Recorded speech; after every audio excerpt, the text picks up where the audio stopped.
welcome to the PM show. Here we are with you on Wednesday, the 22nd of July, 2020. Another mad day, Mr. Ball, hasn't it been this week? Lots of kits coming in, I take it? Lots of stock, lots of orders actually. Yeah, hopefully the kits will be in at the end of the week. I'll put some orders in. Yes. So we're expecting a few deliveries coming in later in the week, because obviously I was away last weekend, so it was a bit sort of on hold until I was back. So yes. But busy. Yesterday was proper manic, catching up obviously, and getting stuff booked in for couriers and that. So yeah, it's good, very good. Very, very good. So last week the Millennium Falcons came in. So yes, people have been sent invoices for those. Invoices have been sent, and also the Warriors, which have all now gone out for post. They was all invoiced and they've gone out. So then pre-orders are shut and been closed down. So yeah, and hopefully we'll have some more sort of pre-order stuff coming in soon as well. Yes.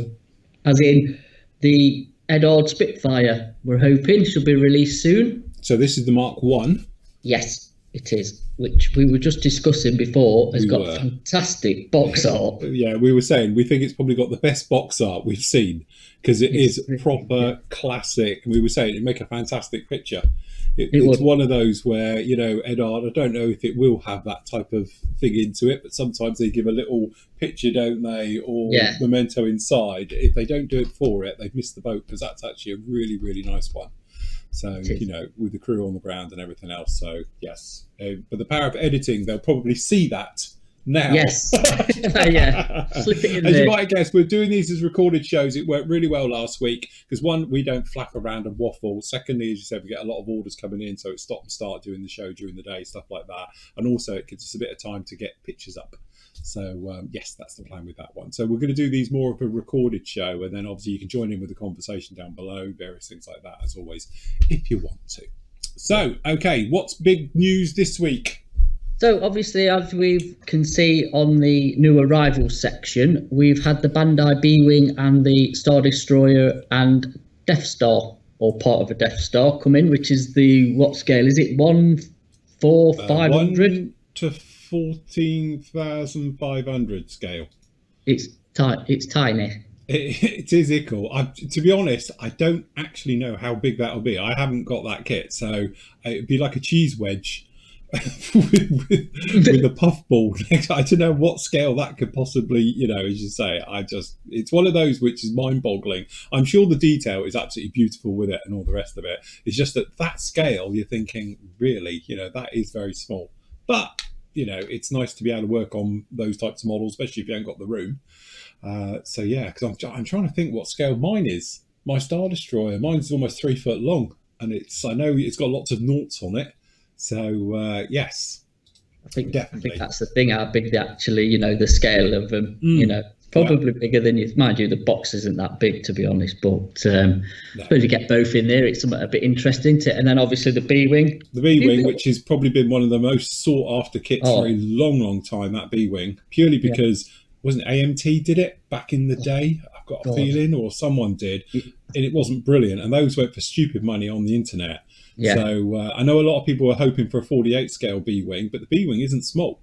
It's quite a big fighter anyway, so at the end of the day it's one of those ones where, you know, I think it fits quite nicely into the scale of all of the other ships. You know, some of them you do want in slightly the sort of smaller scale, some of them you want in the bigger scales. That one I think works quite well in 72nd. So yes, I'd say it comes in quite a biggish box, to be honest. What did you say? It ain't that small, that's the thing. No. So yes, sorry. Have you ever built one? Have you got one? Have you got a B-Wing? No, not at all. I must admit, no, never done a B-Wing. As I say, I looked around. I did have years ago, I think it was the AMT kit. Never built it though, I flogged it. And so never actually got around to doing it. But yes, it's I'm out of step, to be honest, with the entire Bandai, because they released so much at one point. I used to get them all out of like Hobby Link Japan. Yeah. And then I used to get them from a trader in Japan as well. And then he closed, and that sort of gazumped me a little bit, because I was getting clobbered by customs every time coming through. So they weren't cheap anymore. But luckily now Revel are doing their bit. I mean, importing and bringing them across. It's just a shame they're not doing everything, you know. But as I say, it's nice for the ones you can get. Yeah, I mean, it's coming in dribs and drabs, isn't it? So hopefully next year you'll get a few more. And, you know, really, it'd be nice if they did the speeder bike. I think Yes. that'd be a popular one release, wouldn't it? Which you've built and got on display in your cabinet. But so if you want a B-wing, you'll have to let me know. I'll send you one down. Yes, bang us a B-wing. I'll have a B-wing, definitely. I must admit, I've got a pile of them over there still to do, the ones I haven't done. A lot of the clone stuff and the more modern ones, shall we say, that Bandai released. I haven't even built them. So, as I say, I had a bit of a break from doing them, did so many of them, but they are fantastic kits. If you've never built a Bandai kit, do a Star Wars kit, because they are literally mojo builders. There's the type of thing you can sit down. You don't have to paint them either, because the plastic is usually really good quality and good colour. So you could just literally not even worry about painting and stuff, and just go straight into weathering with it, which is what I tend to do with a lot of the figures. I don't actually paint them. I just give them a flat coat and weather them. Pigments, washes, things like that, and they just pop and come to life, so you don't have to mess around with them. So especially stormtroopers and stuff like that. But no, do like them. Got a cabinet full of them over there. Yeah, no, like you said, they're really nice, just easy builds, just in between stuff, aren't they? They're, I mean, I've done the Snowspeeder and a Stormtrooper, and literally, I remember doing the Stormtrooper. I was sat on the living room floor watching darts. Yeah, I built it. I was just sat there, like not really. I was paying attention, obviously, but you don't really need to either. You've just got to. You have got to read the instructions, because obviously in Japanese, aren't they? So there is a bit of, a bit of studying, but they're very easy and stress-free builds, aren't they? And then you're thinking, oh, that's quite nice, because they're about that big, aren't they? That's it, and they're all posable as well. And and the great thing is, there's no glue, there's no sanding or filling or anything. If you've got a decent pair of cutters, there's zero cleanup, because as I say, I must admit, I tend to use my God's hands on them. And but if you've got a good pair of snips, literally, you don't even have to clean up anything. It's very clever how they hide seam lines behind things. So if you've got, like, if you're doing like the troopers, stormtroopers and things like that, they do this thing where the breastplates, they push together. It's not like you've got a giant seam, because they sort of hide them and overlaps in various areas. And with the helmet, the way that goes on, the faceplate plugs in, so they're seamless. It's very, very clever engineering. I still want Bandai to do a normal Spitfire, just to see how good it could be, just anything a bit more less sci-fi. Yeah, that's it. Yeah, obviously they've sort of honed their trade on doing the Gundams, haven't they? Really, I think it's that sort of robotic thing and hiding the seams, like you saying, the snap fit. Just how the engineers do it when they design them is just mind-boggling, isn't it? Really, I often say, skill. It's incredible the way that they have articulated parts that are one-piece injection molded.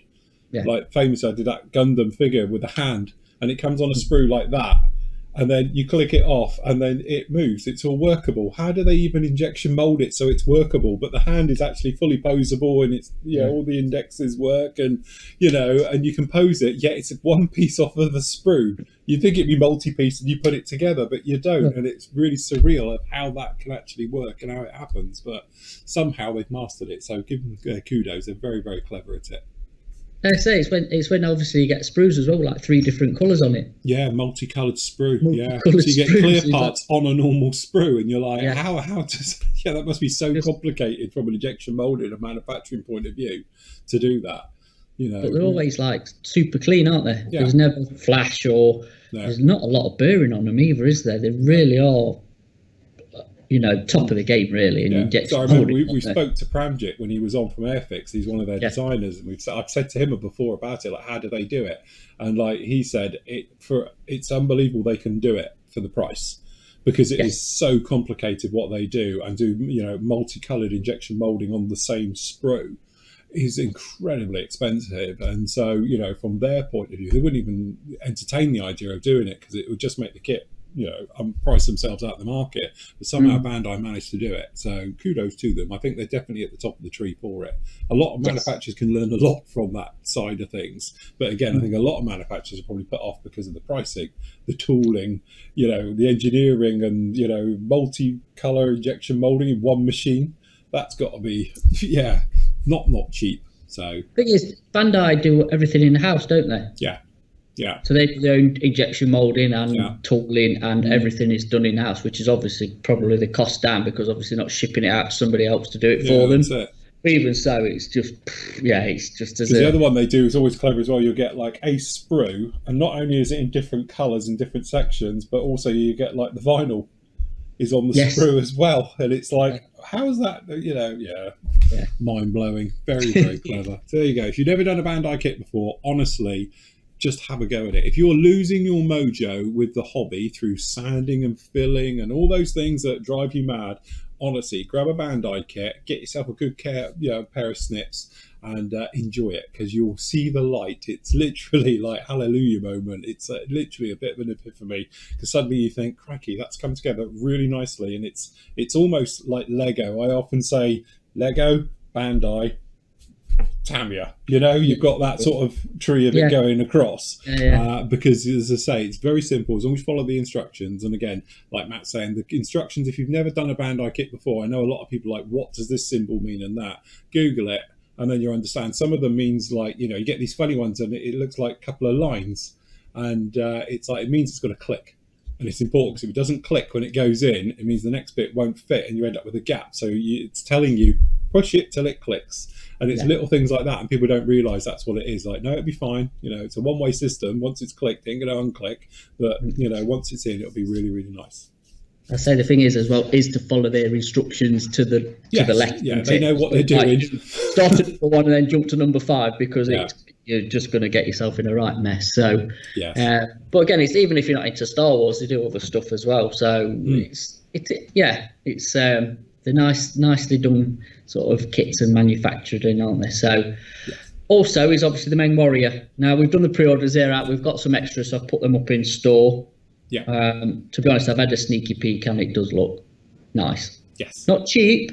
No. But it's a Warrior. Yeah. It's a new tooled Warrior, because I think the old Academy one is late 90s, 2000s, early 2000s, would you say? Perhaps a bit later, I'm not sure. I should have perhaps scale-mated it before it came on. But I've got a feeling you're probably right. I think it's early 2000s. Yeah, I built it when it very first came out, to be honest, and it was a beautiful kit back then. It was because it was cutting edge back then compared with a lot of stuff. And so again, and in those days, it's when Trumpeter were releasing a lot of stuff, and Hobby Boss was coming down the line with it as well. So originally it was just Tamiya, and then Academy were coming along with some very nice stuff as well. And then they did the Warrior, and it was like, oh, that's quite nice. I remember doing that one. Yeah. So nice to see how this stacks up anyway, being the new tooled one, but obviously being Meng, I can't see it being much of a problem. It's you've built a few of their kits, haven't you? So and not had any hassle. So it's another one you need to review. But the only thing that puts me off of that is that bar armour. I wouldn't want to do like we saw the Ryefield one, but it's all in photo etch. But luckily that's in plastic. I can tell you that. I've had a look. It's not. It's injection, and it's actually really nicely done, to be honest. But you won't want to be doing that in photo etch. Blind, that's a job in itself, isn't it? Yes. Yeah. Soldering all that together and it all square and oh god no. so that's it. Say for sort of new arrivals, it's there's not been much happening since last time we were on. So, but the other thing that has come in is not new, but they've been around a while. We've got some. Well, I would definitely say top-end paintbrushes in. Yes. And we've put them in a new section, and there they are. Ooh. Now, I have a confession. Two confessions here. One is obviously me and paintbrushes have a sort of love-hate relationship. I love them. They hate me, clearly, because I kill them. These particular paintbrushes, a client of mine where I did my commission work bought me a set of these, and I can vouch for them highly. And the funny thing is that I don't know what I've done with them. But my only thing is they are very, very fine detailed work. If you're a little bit like me, they're not the brush for you, definitely. But if you are, and don't be funny like Matt being a figure painter, and for detail work, they are absolutely beautiful brushes. They are very, very nice. We were talking often about, you talk of Winsor and Newton, we talk about obviously these other, specialist brushes. This is on that par as well. If you're a casual modeler, they're a little bit overkill, especially as you say, the ultra fine is £15. For 2 hairs. But the fully sable brushes, I mean, there's obviously 4 in the set. So the main ones you probably want are the small and the fine one. Yes. Which is what I've been using when I did the Bedford QL little diorama of the figures, because what happened was I've had a set of these for a while, because I picked them up at one of the open houses, and they're only say that big, normal paintbrush. They've got short. They're really comfortable to paint with. And what happened was my Winsor and Newton #1, which was my main figure painting brush, the point's gone. It just seems to, I don't know, it won't hold a point. So I thought, well, I'll try these Tamiya ones, and I tell you what, they are fantastic. They are, it puts paint where you want it to put paint. As long as you ain't got the shakes or whatever, you know what I mean? But it will literally, and the fine one and the other one will hold a bit of paint as well, where the others tend to, if you're doing eyes and stuff, say 1/35 eyes, probably the ultra fine or the other one is probably the one you want. But just for general work, and if you're doing cockpits, dials and stuff like that, then the fine one and the other one will be fine, to be honest. They'll all is all what you need. But yeah, I fell in love with them because I think they're just really comfortable to use as well. Never having the thicker handle. It's like holding a pencil. Yeah. I must admit, they're very similar-esque to these ones. These are the Zucchimori brushes. As I say, like we say with these have a more chunky feel. Yes. Your normal standard sort of paintbrushes, if you have a normal paintbrush, even the thicker ones, and these are the cheap sort of Vallejo ones, it's a lot thicker. And again, I think it's that nice, we were talking about scrapers last week, and that, the scraper, this one we talked about last week, it's one of those that just feels really nice in the hand, and I'm sure it translates down to your working, because if you've got something that's not very comfortable in the hand, or it's a little bit awkward to hold, I think it just makes you a lot harder. And again, I don't know, maybe it's age as well, but having something a bit bigger, I'm not quite into the thing now of having extra bits of plastic on your cutlery because you're getting old. You get those. But I think that could be it as well, is that, having something that's quite chunky, but it's very, very comfy in the hand as well. Where normal brushes, they can be a bit thin, especially if you're into the smaller fine ones, isn't it? The finer you get, the smaller they get. And it's long, it's unwieldy. Like, why are paintbrushes that long? As you say, the Japanese ones, a lot of them are a lot shorter. So it's like, why is that? It's all a waste. Well, to be honest with you, I find, using the Tamiya ones, they're nicely balanced because they're not so long. They've got a better balance to them. And I think obviously like that design that the Japanese do has been around for centuries, I think, because they obviously used bamboo, didn't they? These bamboo handles, aren't they? Back in the day or whatever. And it's obviously translated from them, and it's what they're comfortable with. But actually, when you start using them, like you say, with the Zucchimori ones, and I presume there'll be other sort of Japanese manufacturers who do brushes, and they're all that sort of style. So it's, I think once you use them, you realise how what's the word, ergonomic, and that is it. And that's what it is. So they'll be doing left-handed ones next. Left-handed paintbrush. Absolutely. But John's had a set that off me, off us, should I say. So he's going to try them, and then I've started to use them. And I mean, they're not cheap, as you can see from the price, but if you want decent paintbrush, I can highly recommend them ones, to be honest. Yes, they're definitely up there. If not, I would say, I presume they're a different brush in the sense of a Winsor and Newton, but like they're definitely up there, if not better, sort of quality. I think also, and again, this is one of those which maybe I'm speaking out of turn here, because not being a paintbrusher, but it's almost like airbrushes.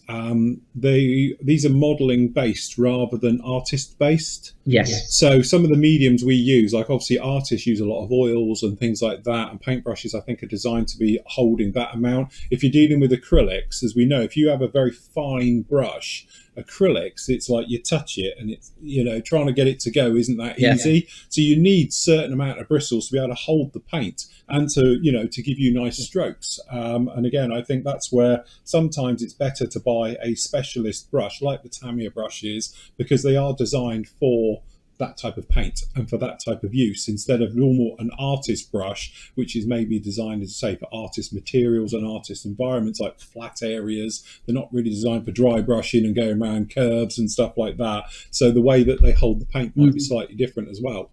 But again, I quite like the Zucamori ones, which, to be honest, look incredibly similar. Now seeing it up there, that could be a clone.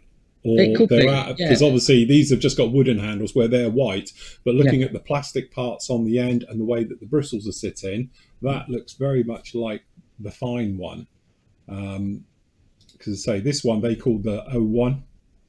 So it's slightly different the way they do it, but it looks like the shape is slightly tapered different to these ones, but the end bit looks very, very similar. So the actual business end of the brush. I've got to say, I think it's just the Japanese design of their paintbrushes, isn't it? So I think they're all going to be similar in some sort of sense, for how they do them. But like I said, they're not cheap, but they're definitely worth the money. So if you're looking for a top end paintbrushes, that I can definitely highly recommend them after using them. To be honest, it's not one we've got them in and we'll not tried them but we'll flog them. I have actually used them, and like I say, I think John's going to try them so he can have his opinion as well when he gets around to using it. So just a nice sort of line to have in, I think. Well, we're talking about paintbrushes because we carry the standard lines, but we don't do the more specialist types of brushes. So again, it's that thing where if you are a painty brush person and look after them, they'll last you a lifetime. If it's me, I am the toy torturer, clearly, of brushes. They all sit here quivering at night. They all come out and walk around my desk crying. So yes, very good. Right, what else we got? So just going back to Edard, we see they're releasing a new version of a P51, which is the very long range Irijima version, which again has got lovely box art. So obviously now they're going down the Pacific route of the P51. So if that's your thing, that's something to look forward to. I think we'll be stocking them. And also going back to Armour Hobbies, which you obviously championed with your review of the Hurricane. They're releasing a Battle of Britain version Mark 1. So that's going to be expert and probably just the normal one. So the expert, you get a bit of etch and a mask set, and that should be coming out late July. So there you go. I'll put that there. I'll build that kit. We'll get it in and I'll build it. Because again, I think, as I say, having never built an Armour Hobbies kit, I think they are very, very nice. We spoke about it. You look at it on the sprue and it looks like CAD. It's beautifully done. It's got that real sort of sense of quality just looking at it. And again, obviously we've been speaking a lot recently about 72nd scale kits of how the detail. This thing's got all the detail you'd find on a Tamiya 48 scale, 30 seconds and all the rest of it. It's got fantastic. And say you get the mask set, get a little bit of photo etch with it as well in a 70-second bundle. So it's very small. It's only going to be, crikey, 15 centimeters, I suppose, something like that. But you've got so much detail in such a small kit. So I think it'd be quite a nice one to do that one. So also that's coming out soon is the ICM 30-second Stearman. Yes. Again, that's due end of July, which, knowing ICM as they are, should be another fantastic kit. I mean, we had the Rodin one in. So nice to see that's 30-second as well. So nice to see how that stacks up against the Rodin one. I must admit, I'm really excited about that kit because, again, we often talk about kits that seem to be somewhat overlooked. And like the Stearman, again, is such a classic American trainer stroke everything aircraft, still flying today. But there's not much of a really, or decent, shall we say, around about it. So as ICM, when they did the Gladiator, I said at the time, it'd be really nice if they did the Stearman. Clearly they were listening. No, they weren't. But anyway, they brought it out. So if it goes together like the Gladiator, that would be absolutely beautiful because the Gladiator is not overly complicated. It's a really nice, straightforward build, really clean build as well. No filler into that at all. It just falls together. It's a really, really good, enjoyable build. So the Stearman, but the thing I love about the Stearman is all the colours. Because if we go with the Gladiator, you are a little bit limited on where you're going to go with it, silvers, or you're going to camo it. But with the Stearman, you've got all the trainer colours, and then obviously you've got everything from crop dusting ones forevermore. And stuff like that. So I think it's one of those aircraft that people think, it's just a biplane. Actually, it's not. It's a very important biplane, as in being a trainer, World War II trainer, and a modern day trainer, even for tail dragger pilots. I know a couple of people have actually trained on them. And it's one of those ones where it's an all-time classic. I've often said Mustang and the Stearman go together. Literally, it's a bit like the Hurricane and Spitfire. But as you say, you get. I know people say about the P47 and stuff like that, but I think the Stearman really gets overlooked a lot of it. So it's really nice that ICM are bringing that one out, and definitely be looking forward to reviewing that one. And probably building it. Another one. That's for next year, eh? Yes. But yeah, no, I agree. I think, like you say, it's kind of the US version of a tiger moth, isn't it? Yeah, in a sense. Obviously, it's had a lot more longevity. It's a bit more powerful than a tiger moth. yeah, absolutely. The other thing is Hobby Boss. Yes. And we've just discussed this, didn't we? Are bringing out some 1/18 kits. Now, I know we've done like what they've done. They've done a Harrier, have they, and a Wolf 190? Yes, the Wolf 190 and then the 88B. Yeah. So if you like your bigger scaled stuff, they're doing an F86 Sabre. Which is... Again, it's classic aircraft, nice lines on it. It doesn't have a ton of stuff externally, so you could probably get away with it. It's just... You're into that scale again. It's big, It's detail. Yeah, that's it. And when you're into that scale, you look in the cockpit and it looks a bit action manish, Yes. So it is. It's putting those levels of details into that particular scale. We were discussing obviously Trumpeter, Hobby Boss, Merit, and who's the other one? Gallery. They're all not connected, but same company clearly. And so Merit released these before, but we haven't seen the Sabre. No. We've seen the Huey, isn't it? There was a Huey in a 262. Yeah, I don't think they've done a 262, but the Huey's been around before. So Has it? Yeah, the Huey's been around. I'm sure that I've seen Merit do the Huey before. Yeah, but I haven't seen the 262.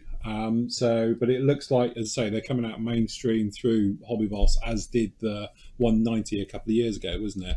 Yeah. So, and to be honest, we've seen a couple of those built up, haven't we? One of them's on the Luftwaffe SIG, isn't it? Some big one. And it is. If you put the effort into it and you add the little bit of detail to it as well, it's just that again you're like this thing here. As soon as you get into a certain scale, I think it's that perception as you look at it that it looks a bit toyish. I often, I've got it there. It's that space shuttle. I always say to it and use that one because it's so big.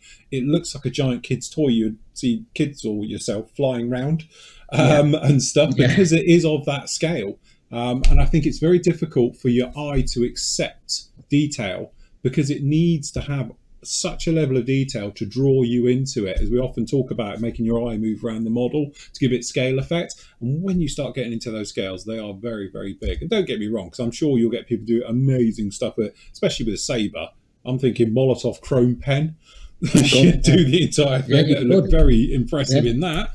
But again, it's just one of those ones where I think it's a little bit of a limited market what you do with it when it's done. Luckily they're not too big an aircraft, the F-86, but it's big enough going to be in that scale. So yeah, interesting if you're into your larger scales. Yeah, like I say, because if you do like your proper large scales, then and the other thing that's on a future release as well that I did find, because I've been scouring the Tinterweb and certain sites to see what's coming out, is Special Hobbies Sunderland Mark III, which we've all wanted. Which is the one that you want, isn't it? Yes. Like we've said, it's the U-boat Hunter or whatever it is on the thing. So again, you've reviewed the other version, didn't you, when we first had it in stock? And again, it's head and shoulders above its rivals, let's be honest, because I have built the Italia version, which isn't bad. Yeah. You got two, isn't it? Airfix. And well, that's from that's one of their the first dawn kits, of time. Yeah, that's it. It's from the 50s, when isn't it? Things were sepia. And then obviously it was only a few years ago, wasn't it? The Italia one came along and got a bit of criticism because it's a bit chunky. You've done that, haven't you? Yeah, I built the Mark 1. Yeah. And again, to be honest with you, it's not actually a bad kit. And once the coat of paint, I mean, the criticism was, if I remember, was the panel lining. Yeah. And they are overly done. But once you get some primer and paint on it, you do lose it a bit, And I think they got quite criticised with their Sterling. I think that was the same as well. Yeah. But to be honest with you, the Special Hobby one, it did look lovely, I must admit, when I reviewed it. And I think I did say at the time, it's a shame it's not the later Marks like the Mark III, because I think that's where everybody sort of wants to go. And looking at the tooling, the hull is it a hull on a boat, on a flying boat? I don't know. But yes, the way it is on the back, it's got an in plate, which is one of the biggest differences between the Mark II and the 3. They have the different design, and that was all there. So it was coming, but it has taken a while. It's been a couple of years since we saw the Mark I and Mark II come out. It's got to be about 3 years now, isn't it? I think between the two. So it's nice to see. Actually, can you remember? Hey, can you remember? No, the one you reviewed was the really late one, because it was. What did it say? Because it had a really controversial title, wasn't it? Something commies. Oh, that was it. Yes, it was. Yes. So they've gone sort of late backwards. Yes, rather than they're going the other way. Yeah. Yeah, they've gone backwards. But yeah, the title. Yeah, it was something about the commies on it. Yeah. Yeah. Yes. Yeah. Not good. So. But yeah, so that's due out soon. So I think that'll be quite a popular kit, to be honest, because it's probably the mark everybody wants anyway. Yeah. And also, right, this is Great Wall Hobbies. Mm-hmm. Okay, now these are proving now impossible to get for us at the minute. Just full stop. But hopefully, they'll be back up and running, and somebody will have some stocks in so we can buy some. Yeah. But bringing out, obviously, because we've not seen these yet, they're F14s. So we've done fine molds. Yeah. Academy you've done, haven't you, which is a really nice kit. And there's obviously this one, the Great Wall Hobbies one, that's been out, but they're doing some limited editions, so you're better off with this than me. But we're doing a VF31, which is the Tom Catters, is it? Tom Catters, which is what I've done. Yes, it's Felix. Yeah. And a VF41, which is the Spades, is it? I don't know. Aces, is it the Aces? Oh, is it Aces? Which one's that? No, that's Diamondbacks. Yes, pass on that one. But say Tomcatters, that's my last 2 Tomcats have both been Tomcatters. I've got Bounty Hunters there, Tomcatters there, and Diamondbacks. So yeah, I've got them all in some one form or another. So yes, but no, as long as we can get them, they'll be great. But I'll do my best. Yes, I know. We have actually got a source for Great Wall Hobbies. It's just getting them in. It does generally seem to be a bit of a worldwide shortage. I was speaking to a colleague of mine who's over in the Far East, and even he can't get them. And he's on their doorstep, and he says, there's certain kits, there's all coming up. Yeah, there's piles of them in the stores, but generally there isn't many of them around. So, but that could be COVID related for releases and things. It probably is, isn't it, to be honest? Hopefully back end of the year we might see a delivery come in and we can get some of them in stock. So I mean that's what I found sort of aircraft wise it was a bit interesting. So armour wise, due imminent is a Tacom 72nd Chieftain Mark II. Mm-hmm. Which again I was trying to think who did a Chieftain was it for the old Airfix 176? Would it? Probably, yeah. Did they do a Chieftain? Or was that a Centurion? No, I think it might have been a Centurion. I can't remember. It might have been a Centurion now I think about it. I don't know if anybody's actually done a Chieftain. Somebody must have in 72nd. But anyway, you've obviously built the 35th one, which is living down in the cabinet downstairs. So if they've sort of downscaled that one, it's going to be a fabulous little kit. Yeah. And to be honest with you, I was looking around as well. I've not written it down on my little pad here, but some of the actual 72nd armour kits that are coming out look fantastic. It's really... I think taking off. It's something probably we'll look into a bit more. I think, and Well, we were saying, wasn't it, is that obviously Tamiya are doing the 48 scale now. A few of theirs popping down the line and coming down through and everything else like that. And so we're saying 72nd scale armour as well. It definitely seems to be moving along. So yeah, be interesting to see if Tamiya do a few more 48 scale bits of armour.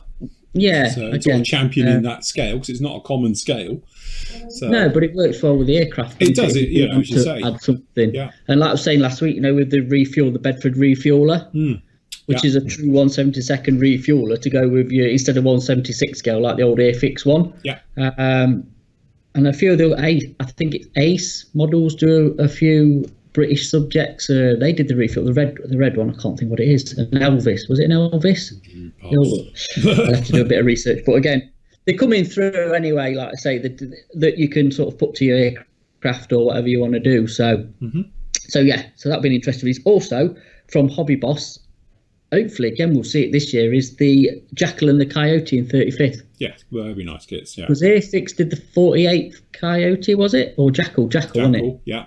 Yeah. But I don't remember a 35th one. I don't know if Accurate Armour did a resin one. I presume there will be a resin one, but for an injection one anyway. Yeah, Jackal and the Coyote, which again, interesting things. You have one knocking around near you, don't you? Yes, we do. Yeah. Well, the thing is, we've got the manufacturer isn't that far away from here either that does all the conversions. So they start off as being a standard vehicle, and then they do them, we assume, for special people have them. So they're converted into various things. But we have got one that's privately owned around here. So, this thing goes like. But it's got none of the kit on it, has it? No, that's it. Well, it's not armoured up. You see, it's literally just the chassis and just the bits with the roll cage, and they put on a couple of crash helmets, and off the lights there have me. So this thing just takes off like a scolded cat. So yes, we say definitely fun little weekend vehicle around Asda. Yeah, so absolutely. But we get some nice things like that floating around here. Yeah. And also as well, which has just been released and is available, is the IBG Scammell Pioneer, with the trailer unit, the tank transporter one. Yeah. Which again, you're going back to the old Airfix one, aren't you? Which I've had a few times and that, but it's nice to have one because obviously you reviewed the pickup, was it? Yes. The recovery truck, wasn't it? Truck, yeah. So Wrecker, it's obviously been based on that, so that was a fantastic little kit. So again, IBG, another company that does some interesting and sort of good releases. Quality stuff. Again, the detail in those is phenomenal, really. As we said before, in such a small scale, you don't expect to get all the running gear and all the mechanics and workings like on the Wrecker. And an engine, you get the full engine, you get all the actual recovery gear is all there. It's not just like moulded; it's all individual cogs and wheels and as you say, come-alongs and stuff. It's all there, so it's like fair enough.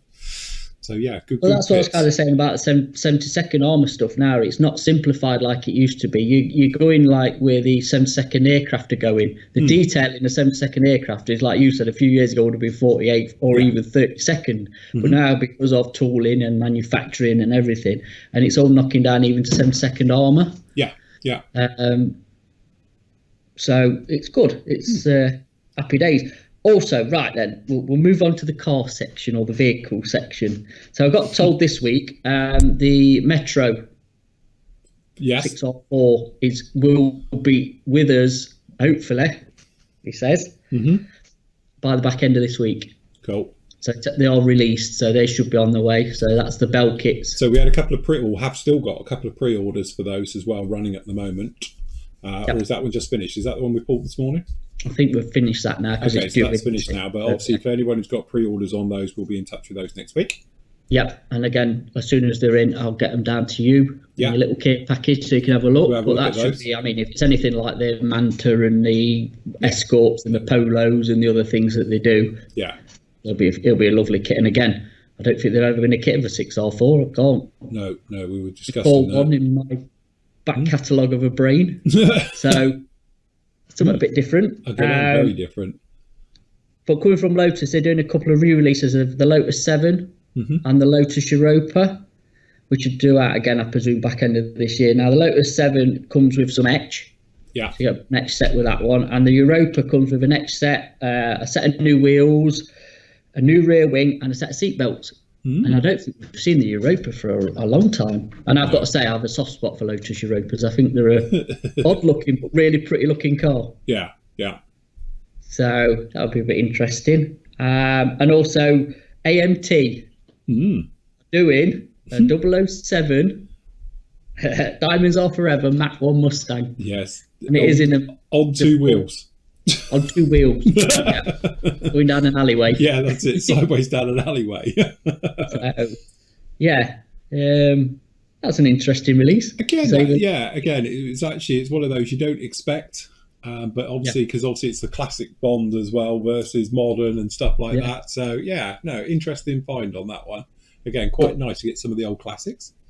But I'm just thinking they must have some licensing now with 007 sort of thing because it's actually got it on the box. Yeah, that's right. So and also, I forgot, I didn't write this down, but a Moonraker's coming out with boosters. Ooh. Now, that was available through someone before, wasn't it? Was it? Yes.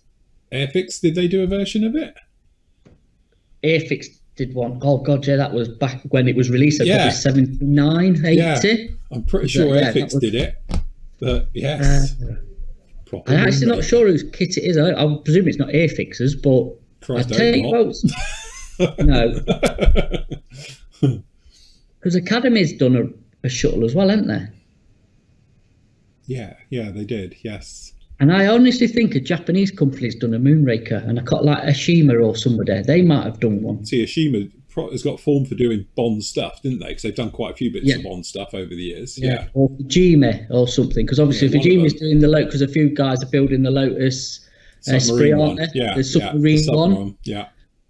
I don't know. I'll do a bit of research of that and think it's tomorrow night's show, because Yes. I'm sure somebody else has done it. But yeah, the original one was the Airfix one, obviously. Back in it would have been 79, 80, wouldn't it? Yeah. So that'd be cool. And the last one is obviously from, like, not from our channel, it's obviously somebody else's YouTube channel, but the Pocha Ducati in 1/4 scale. Yeah, for the collector.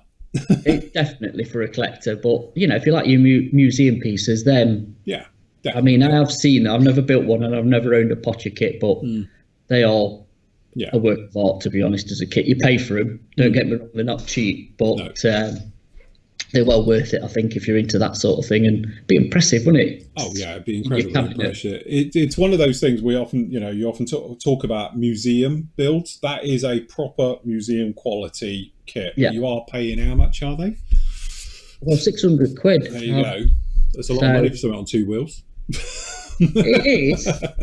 But then the other way I was thinking about it is it's kind of an investment. Because even if you buy one and kind of sit on it, oh yeah, absolutely, because they're a limited edition anyway, they're not going to be around forever. And then they get collector's items, which, all right, if that's your thing, but it's not for me. You'd want it built and displayed, really. Yeah, that's it.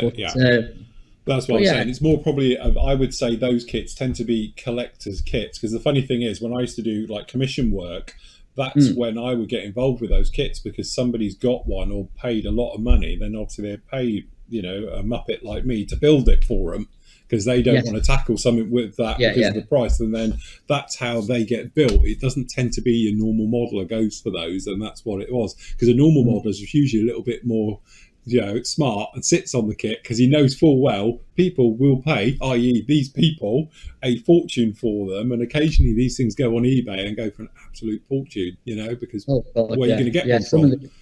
Yeah, that's it. Yeah, some of the original ones, because I think they've been in and out of business that many times, haven't they? Yeah. Or taken over or whatever over the years, because it is so niche and so specialist and they're so expensive. That's it.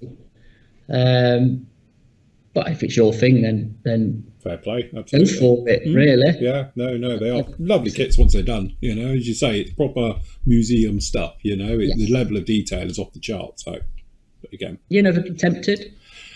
As I say, I've done bits like it during the commission days and stuff like that. Again, I could not be into vehicles in that way. I think if you had it was like a Spitfire or a Mustang with that level of detail all into it and working mechanics and that, then maybe. But they are a commitment in time for building them as well. It's not something that you're ever going to shake and bake. It's not going to fall together. It's going to take some tinkering and playing with. But I think that's the beauty of those types of kits.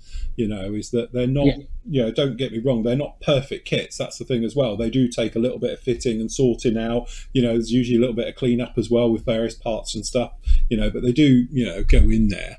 The only one I haven't spoken about this before, but I saw it the other day, was the Boxer engine, the BMW Boxer engine. Have you seen the kit for that? Yeah. And it's all the parts, isn't it? I must admit, I was tempted with that, having owned one many, many years ago as a youth. I had that bike as well, so I know that engine quite well, because I used to tinker with it. That's the last time I ever tinkered with an engine on a bike, trust me. But in those days I did, and I must admit, I thought, because you obviously just get the engine, but it's all the internals. So it's more mechanical and engineering rather than modelling, and I actually love that crossover. I love it, the crossover, when you work with kits and they've got little bits of mechanic in, like the World War I Tamiya tank with all the running gear. So you've got cogs, you've got belts, and you're putting things in, and you've almost got that workable part to it. I do quite enjoy that level of it as well, and it's something that, like I've often said about, is that I'd like to, years to come, is build a kit, and I will then put my engineering training, which I never use, into it, and obviously by milling and lathing and everything, its own part, so it's got fully working everything.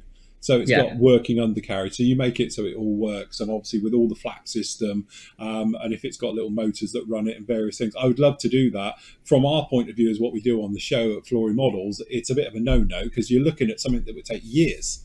You know, you might be playing with an undercarriage for months, and obviously that's very boring TV to watch. And I haven't got the time to put into that. But I have said when I retire, that's when you'd buy one of those merit kits or the 1/18th and 1/6 scale kits, because then you've got the room to do that and to put them in and to design it. And I know there's lots of people out there who make it obviously in metal, and I know lots of people who make it plasticard, so it's workable and stuff like that. And they do amazing jobs with it. Very, very clever.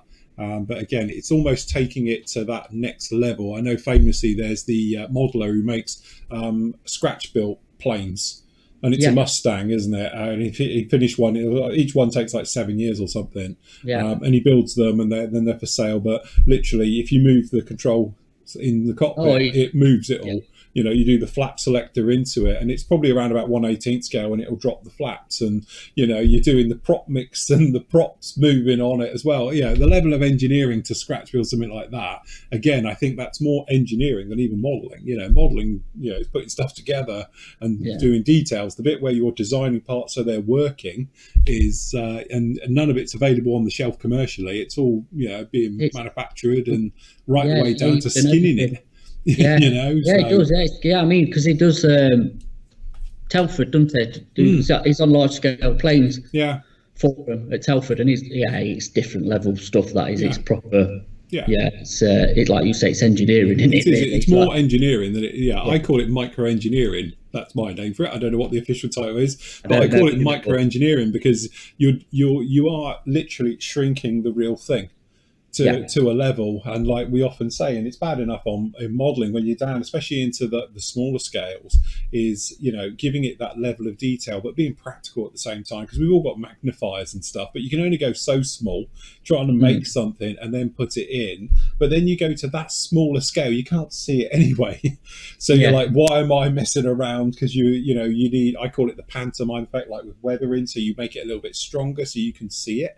Otherwise, it's so subtle you can't see it. And the same goes with some of the details inside as well. If you get to that point, that's it. I must admit, a couple of weeks ago, I saw a beautiful Spitfire that somebody had done in 1/4 scale online. And they had like a quarter, a dime, whatever it was next to it. And there's this thing, and it's like this big. But he scratch built the engine. It's got the engine all undone. It's got the engine all on there and all the parts. And he's like photographing right up to it with like a match head next to it. And it was like, that's incredible, you know, to go through. But it's got every detail you'd get on the real thing is on this. And it's in 1/4 scale. You know, I said, is he the same guy who makes like, you know, artwork inside pinheads? You know? Or a matchstick. Or a matchstick, because you're almost into that level. And I must admit, I do tip my hat to these people, because you have the patience and the skill I will never have, you know. So that is definitely all on another level with those. 100%. Going back to them Potcher kits, like you say, it's something I know. One of the old companies I used to work for when I was spraying, they had a vintage Bugatti, you know, the yellow and black Bugattis from the 30s, the really nice Art Deco style one. They had one in the showroom. It's just, you know, it's because they're about 1/8 scale, I think, them Potcher kits, aren't they? The car, or 1/8, aren't they? And obviously at the time I was working on sort of vintage cars and, you know, proper classics and stuff like that. And it always one of them that caught your eye when you walk in. It's just like a nice, you know, it's a nice this size because they're all big. Oh yeah, that's right. They're all about this big. So that's the nice thing. It's not like something you can miss. If it's on your shelf, you're going to know it. Or middle of your dining room table, wherever it is, you know, it's not something you know it's there. You're not going to walk past it. So. No, but like I say, it's a full-on commitment doing one. You're going to take you. But anyway, so that's about it really for like sort of new-ish stuff coming out soon and a roundup of that. The other thing is I've put an order in and probably doing next week for the scrapers again. Because obviously with being away, I didn't want to put it in, and then they are very efficient from our friends in Germany. So I need to obviously be here when it gets delivered. So the order's gone in.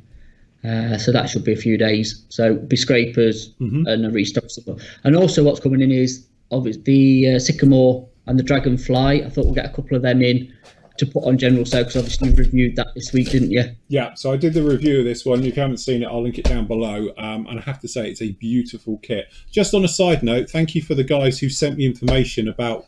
If you see the review, it says that this particular one here was at the Torbay Aviation Museum.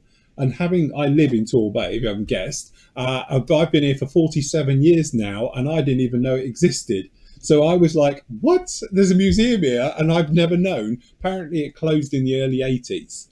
But they had some really tasty stuff. You know, they had some absolutely fantastic. And it's one of those, it's a real shame. But apparently he was, you know, a bit of a local celebrity, the guy who owned it. Yeah. And it got sold off to various areas and all the rest of it. But it literally from here, would be about a 10-minute drive. To get to it. It was that close, but it's a shame they haven't. But they had Spitfires there, they had Messerschmitt 109s, they had like the Spanish one and genuine ones, they had literally all the classic jets, the British stuff, helicopters as well, obviously Sycamores, stuff like that. And it was like incredible, really. It would have been to this day a fantastic collection. It's a shame it's gone, really.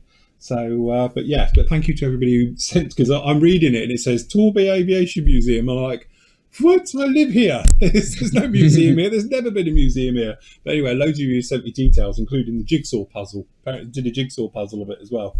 And so anyway, it is actually really, really nice kit. Great level of detail. The first time I think I've ever reviewed anything from AMP, the level of detail with the surface, admittedly it's one of those ones where, okay, it should be raised details because the riveting would have been probably dome type because of its era. But obviously they've done it as recessed, but it is beautifully fine. It is very, very fine stuff. There's a little bit of burring on a couple of sprues, but that's fair enough. It's not like they're a AAA company, but the rest of it is all very, very nice. You get, say, some very nice options in there. Obviously UK, German, I think it was Dutch was the other one. Belgium, sorry, with that one. And then obviously you get the different ones with the pods on the side or not. So in a little box like that, it's 1/48 scale, so it's all going to be about this big. Not going to be tiny. You've got loads of detail. Very, very nice kit. Some nice stuff in there. You get a bit of photo etch as well in brass. Although I think it may be copper because it looks copper, but it's very nicely done. Some good detail in that one. And then obviously the other one is the Fujimi. This is the 1/24 scale Porsche 911. If you want the Carrera 2 or 4, very nice. As I say, you've got all the options in there if you want to make it left or right hand drive. And then obviously the different versions, which I think is just, I don't know the difference between a 4 and a 2. Is it a gear stick? Because that's all I could spot in the review. But not being a Porsche person, I don't know. But when I was looking, I was trying to work out what the difference, and the only thing I could actually see just as I looked at it was a gear stick. Oh, right, okay. Could be a gearbox thing, I don't know. Maybe it's got a different gearbox. But anyway, very nice as well down in there. And we have got a few of the others ones, haven't we? Yes, if you nip onto Fujimi up here, because that's what I mentioned actually on the review. Where are we? There they are. On the review of it, as we said, just down in here, we've got all the different versions as well. I picked this one because it's sort of generic in, but you say you've got the big one, the racing type ones. We've got 930 as well, which is quite nice as well. So, yes. The turbo. What about that? Turbo's got some, I bet it's got some lag. You can't see it at 3,500 revs. Oh yeah. Not going anywhere. yeah, that's it. You put your foot down and you're like, and what's going on? Go back and spot the Porsche driver with whiplash. Yeah, exactly. He's always got a neck brace on. So, but yeah, to be honest, it's really, really nice kits. Than 911s are. It's the one to go for, I think, in 24th. The one thing about that kit I did like as well, and it's one of those little details, but the wheels they've done in a flat alley, pre-done. Yes. Looks spot on. It looks just as I remember them. You know, that type of flat look to them. That's really nice. And also the tread on the tyres.